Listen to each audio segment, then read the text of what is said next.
ये देखें, एक एक बोटी का रेशा अलहदा हो रहा है। इतना ज़बरदस्त सा ये जूसी सा बन गया है और बहुत ही मज़ेदार और चटपटा सा ये बना है। आप भी हमारी इस रान की रेसिपी को ज़रूर ट्राई कीजिएगा और हमें फ़ीडबैक ज़रूर दीजिएगा कि आपको ये रेसिपी कैसी लगी है। बहुत ही मज़ेदार, बहुत ही यमी सा बनता है। ज़रूर रेसिपी को वॉच करना है। इसको आप राइस के साथ भी इंजॉय कर सकते हैं, चपाती के साथ भी इंजॉय कर सकते हैं, या अगर आप इसे रूखा खाना चाहें तो आप इसको ऐसे भी खा सकते हैं। रेसिपी को एंड तक वॉच करना है, वीडियो को लाइक करना है, शेयर करना है और चैनल को सब्सक्राइब ज़रूर करना है। तो चलें फिर स्टार्ट करते हैं। तो मटन लेग स्टीम रोस्ट बनाने के लिए हमने यहाँ पर गॉट लेग ली है। अब इसको हमने सबसे पहले अच्छे से वॉश कर लिया था और इसके ऊपर जो एक झिल्ली वगैरह चढ़ी होती है, इसको आप अच्छे से उतार लीजिए। अच्छी तरह से वॉश करके बाल वगैरह साफ़ करके ये हमने बिल्कुल इसे ड्राई कर लिया है। अब हमने इस पर पहले डीप कट लगाने हैं। इस तरह से आपने पहले नाइफ़ की मदद से कट्स लगा देने हैं। इससे मसाला जो है वो अच्छे से एब्जॉर्ब हो जाएगा अंदर तक और इसको जो कुक होने में भी हेल्प करेंगे ये डीप कट्स। इस तरह से आपने पूरी लेग पर कट्स लगा देने हैं दोनों तरफ। देखें, सारे कट्स हमने लगा लिए हैं और ख़ासतौर पर ये जो जॉइंट आपको नज़र आ रहा है, यहाँ पर आपने लाजमी कट लगाना है। इसको जो है फोल्ड करने में भी आसानी होगी। अब आपने सबसे पहले सॉल्ट लेकर इसके ऊपर स्प्रिंकल करना है।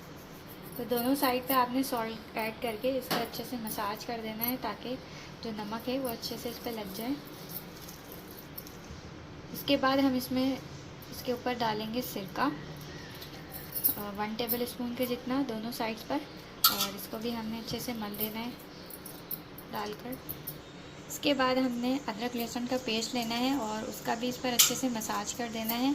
ये जो हम प्रोसेस कर रहे हैं इसकी मैरिनेशन से पहले का प्रोसेस है। इससे क्या होगा कि इसकी कुकिंग टाइम को भी रिड्यूस करेगा और इसकी जो स्मेल वगैरह होगी वो भी इससे दूर हो जाएगी। तो ये वाला प्रोसेस आपने लाजमी करना है और अच्छी तरह से मसाज करके इसको आपने तकरीबन आधे घंटे के लिए रेस्ट दे देना है। तो चलें, जब तक हम अपनी मज़ेदार सी मैरिनेशन रेडी कर लेते हैं, तो उसके लिए हम सबसे पहले यहाँ पर ले लेंगे दही 1/2 कप। अब हम इसमें ऐड करेंगे लाल मिर्च पाउडर 1 टेबल स्पून, कुटी लाल मिर्च 1 टेबल स्पून, कश्मीरी लाल मिर्च पाउडर 1½ टी स्पून, हल्दी powder 1 teaspoon, roasted and crush ज़ीरा 1½ table spoon, roasted and crush धनिया 1½ टेबल स्पून, गरम मसाला पाउडर 1 टीस्पून, सॉल्ट ऐड कर देंगे हम 1 टीस्पून।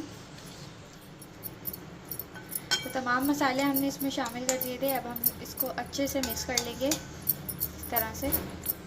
अब हम इसमें शामिल करेंगे लेमन जूस 1 और 2 टेबल स्पून और इसको भी हमने अच्छे से मिक्स कर लेना है। 1/4 टीस्पून हम इसमें शामिल कर रहे हैं जर्दे का रंग, इससे इस पर बहुत ही ज़बरदस्त सा कलर आ जाएगा।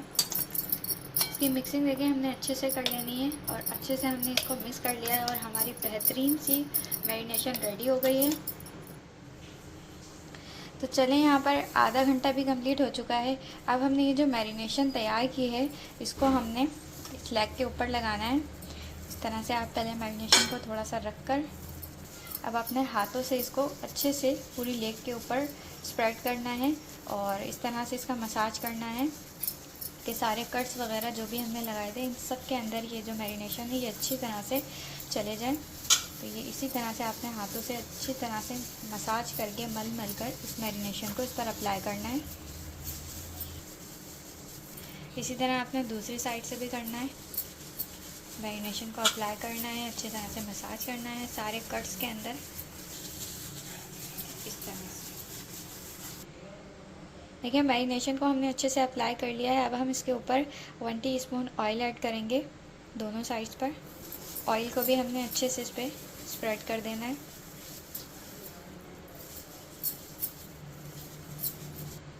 तो पूरी लेग जो है वो हमने अच्छे से मैरिनेट कर ली है। अब हम इसे तकरीबन 4 से 5 घंटे के लिए रेस्ट देंगे। तो आपने इसको 4 से 5 घंटे का मैरिनेशन टाइम तो लाजमी देना है। और अगर आपके पास टाइम ज़्यादा है तो आप इसे ओवरनाइट के लिए मैरिनेट भी कर सकते हैं।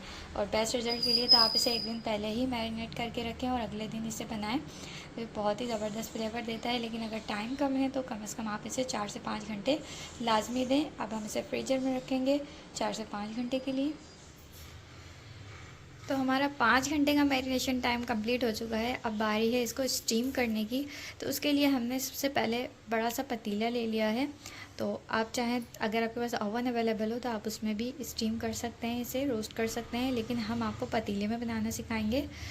पतीले के अंदर हमने पानी डाल दिया है। यहाँ पर हमने एक स्टैंड रख लिया है और पानी आपने इतना ऐड करना है इसमें कि जब आप उसमें रान को रखेंगे तो वो उससे टच नहीं होना चाहिए, उससे नीचे होना चाहिए। अब हम इस पानी में शामिल कर देंगे 3 से 4 अदद तेज़ पत्ते और ये जो लेमन हमने स्क्वीज़ किए थे उसके हमारे पास ये पड़े हुए थे स्लाइसेस, तो ये भी हमने इसमें डाल दिए हैं। इससे क्या होगा कि जो इसकी स्टीम बनेगी और जो पानी बॉयल होगा तो वो स्टीम बड़ी ज़बरदस्त सी बनेगी और खुशबू भी आएगी इस स्टीम के अंदर। अब हम इसके ऊपर एक जाली स्टैंड और रख रहे हैं इस तरह से। ये सुराख है इस जाली में, तो इससे इस पर जो स्टीम लगेगी रान के ऊपर वो बहुत अच्छी सी लगेगी। अब हम फ्लेम को ऑन करेंगे और इसको हम बॉयल होने देंगे जब तक हम अपने रान को कवर करते हैं। तो देखिए यहाँ पर हमने एक फॉइल रख ली है और उसके ऊपर हमने बटर पेपर रख लिया है। आपके पास अगर बटर पेपर अवेलेबल ना हो तो आप इसे सेव भी कर सकते हैं। अब इसके ऊपर हम ये अपनी मैरिनेटेड रान रख देंगे। तो इसको हम सबसे पहले बटर पेपर के अंदर रैप करेंगे। अब हम इसे फॉइल से कवर कर देंगे। अच्छे से हम पूरी फॉइल को इस पूरी ब्लैक के ऊपर लपेट देंगे। ये देखिए इस तरह से। ये देखिए हमने अच्छे से इसे फॉइल से कवर कर लिया है। अब हम इस रान को रख देंगे इस जाली के ऊपर जो कि हमने पहले से प्रिपेयर करके रखा हुआ है। सब अच्छे से इसको रख देंगे इस पर। तो बस अब हम इसे कवर करेंगे और कवर करके हम इसे स्टार्टिंग में 5 मिनट तक इसकी फ्लेम को हाई रखेंगे ताकि इसमें अच्छे से स्टीम बन जाए। फिर इसकी फ्लेम को बिल्कुल लो कर देंगे और इसे अच्छे से कवर करके हम तकरीबन 2.5 से 3 घंटे तक स्टीम होने देंगे। तो आपने 2.5 घंटे के बाद ही इसका कवर हटाना है, 2.5 घंटे से पहले इसका कवर रिमूव नहीं करना है। चलें इसे कवर करते हैं और मिलते हैं 3 घंटे बाद। तो चलें 2.5 घंटे बाद हम इसका कवर हटाते हैं और देखते हैं कि क्या हाल है। और आपने बिल्कुल एहतियात से पीछे होकर इसके रिमूव करना है क्योंकि इसकी स्टीम जो है वो बहुत ज़्यादा होगी। तो ये आप देख सकते हैं किस तरह फॉइल भी अलहदा हो गई है और गोश्त भी बिल्कुल हड्डियों से अलहदा हो रहा है। इसका मतलब ये बहुत ज़बरदस्त ये स्टीम हो चुका है। ये देखें अभी हमने चेक किया था तब भी ये बहुत ज़बरदस्त सा गल चुका था। चलें इसे बाहर निकालते हैं।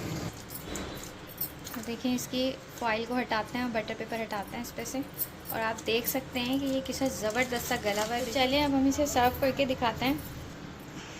तो देख सकते हैं बिल्कुल आप कि हमने हेल्दी तरीके से इसको बनाया है। बिल्कुल भी इसमें ऑयल हमने ज़्यादा यूज़ नहीं किया था, बस थोड़ा सा इसमें ऑयल ऐड किया था और ये बहुत ही हेल्दी सा हमारा एक रान का रोस्ट बनकर रेडी हुआ है। तो चलें अब हम आपको इसकी एक बोटी भी तोड़ के दिखाते हैं कि ये किस तरह से कितना सॉफ्ट और जूसी बना है। ये देखिए एक एक बोटी का रेशा अलहदा हो रहा है, इतना ज़बरदस्त सा ये जूसी सा बन गया है और बहुत ही मज़ेदार और चटपटा सा ये बना है। आप भी हमारी इस रान की रेसिपी को ज़रूर ट्राई कीजिएगा और हमें फीडबैक ज़रूर दीजिएगा कि आपको ये रेसिपी कैसी लगी है। अगर आपको हमारी वीडियोस अच्छी लगती हैं तो वीडियो को लाइक कर दिया करें, इसे दूसरों के साथ शेयर कर दिया करें और हमारे चैनल किचन इन बजट को सब्सक्राइब करना बिल्कुल भी ना भूलें। आप चाहें तो इसे, अगर आपके पास ओवन अवेलेबल है, थोड़ी देर के लिए 10 मिनट के लिए ओवन में भी ग्रिल कर सकते हैं। ओवन नहीं है तो आप माइक्रोवेव भी कर सकते हैं और चाहें तो आप ऐसे ही डायरेक्ट स्टीम करके भी सर्व कर सकते हैं, जो कि एक बहुत ही हेल्दी वे है क्योंकि इसमें हमने ऑयल भी बहुत कम यूज़ किया है। तो ये बहुत ही हेल्दी सा बन के रेडी हुआ है, इसलिए आपने इसे ज़रूर ट्राई करना है। तो फिर मिलेंगे नेक्स्ट अच्छी सी वीडियो और रेसिपी के साथ। अल्लाह हाफिज़।